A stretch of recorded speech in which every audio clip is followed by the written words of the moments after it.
Okay, this is video 9 of my experiences in the LDS Church.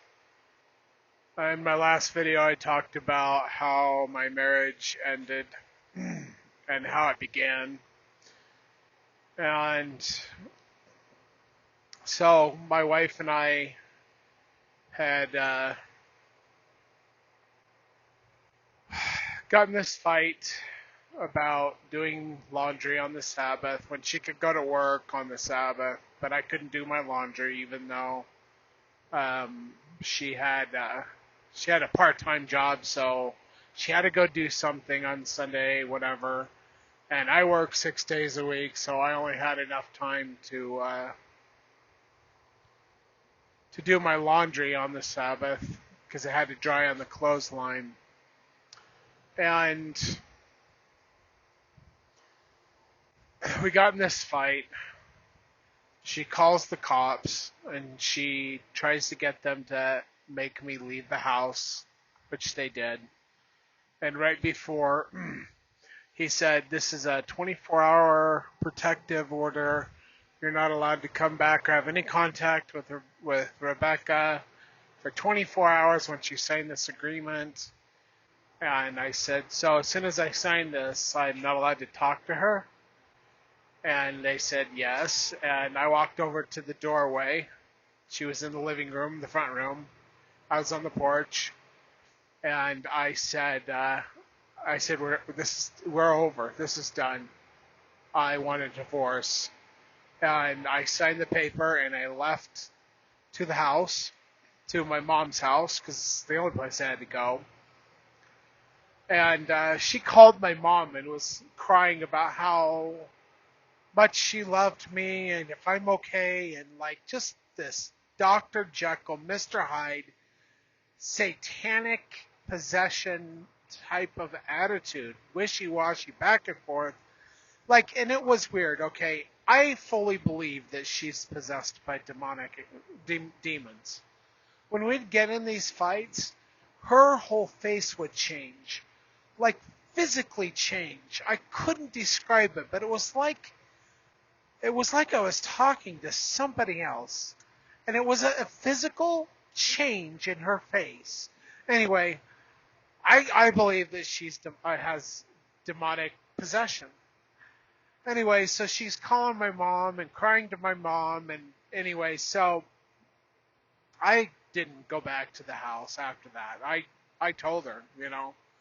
And they accused me of battery, which I think has to do. It wasn't physical. It was I guess it was just yelling at each other. I don't really fully remember what battery means, but they had to drop it because there was no evidence of it. Her word against mine, you know.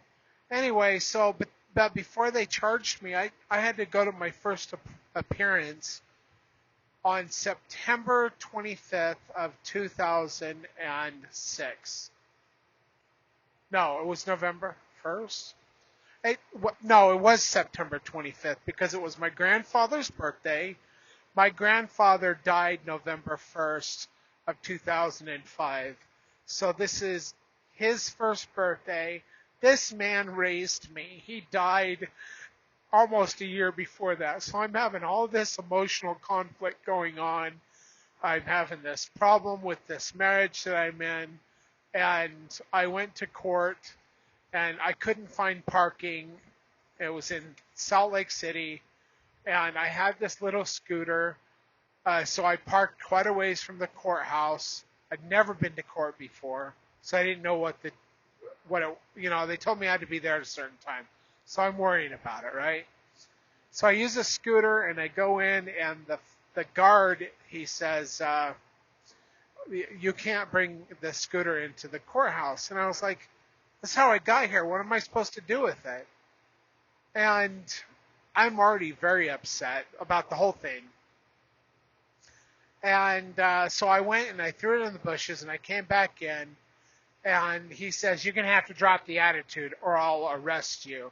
And I was like, I think I said something like, "What am I supposed to do with my scooter?" Like, I don't know. And then he said, if you say one more word, I'm going to arrest you.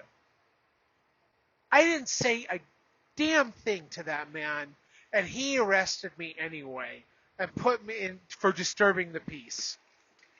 And they threw me in the some cell in the courthouse, and I missed my, first trial. It wasn't a trial. It was like pre-trial or whatever. You plead guilty, not guilty, whatever. Anyway, for this thing that was just bogus because she wanted me out of the house. And she was going to throw a fit and she was going to use. Oh, and that's the reason why I said I wanted a divorce. Because she told the cops things just to get me thrown out of the house. And that was the red line for me. I was like, you know what?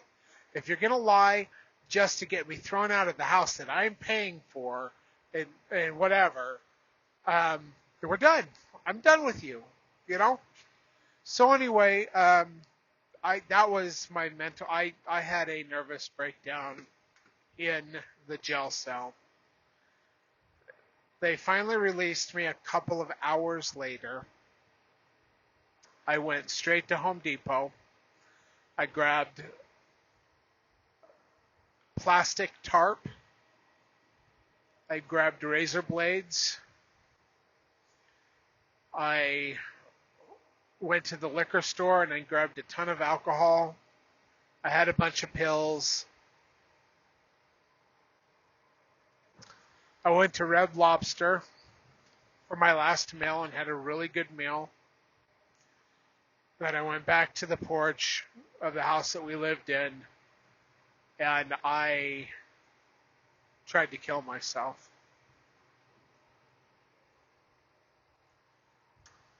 Rebecca comes home. She finds me. She sees me. She backs up. She walks back to the car and I don't know if she realized what I was doing. So now I'm like, now they're going to come and try to save me. So I'm going to go somewhere else. So I went to the church parking lot in my car and I had trash bags around my arms because I had cut myself so much again. And I remember this lady walking up to the door and saying, "Are you all right?" And I had trash bags around my arms because I didn't want to get a mess everywhere. I just wanted to die, So anyway, she sees me and she's like, "Oh, you all right?" And I was like, "Yeah, I'm fine. I just live down the street, whatever." And so she goes into the church and I'm like, "Oh." So then I decided, okay, I'm going to go up to Ensign Peak, and I'll just die up there. That didn't work out either. Anyway, Rebecca tried calling me, and her sister tried. Anyway, so they finally got me to come down and reveal where I was, and I went and the older sister of Rebecca was there at the Taco Bell and Wendy's on State Street. And she stole the keys to my car when they finally found out where I was. And then I was trying to walk down the street, and I collapsed, and I was taken away in an ambulance.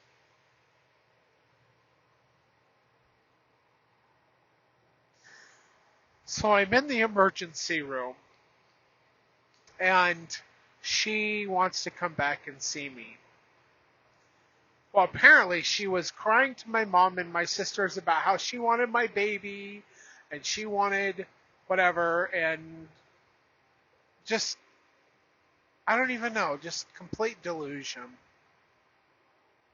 And I think that was the last time I ever saw her. Well, that's the last time I saw her for many years. Well, there was the annulment of our wedding too, and I'll talk about that in the next video.